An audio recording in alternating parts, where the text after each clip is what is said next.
Good bad ugly பத்தி பேசிடலாம். கிட்டத்தட்ட ஒரு வாரம் ஆயிருச்சு.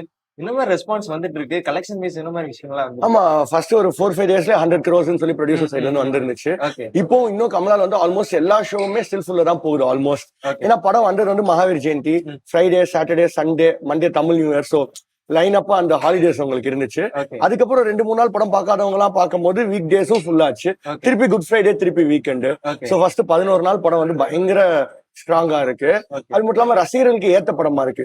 இந்த மாதிரி ஏகே சாரை பார்க்கணுங்கிறது நிறைய பேரோட கனவு. ஓகே ஏன்னா வந்து ஒரு ஒரு மெசேஜ் ஓரியன்ட் மூவி தாண்டி, ஒரு ஃபேமிலி பேஸ்ட் மூவி தாண்டி, ஒரு அப்பா பொண்ணு சென்டிமெண்ட் தாண்டி தலையை இந்த மாதிரி பார்க்கணும்.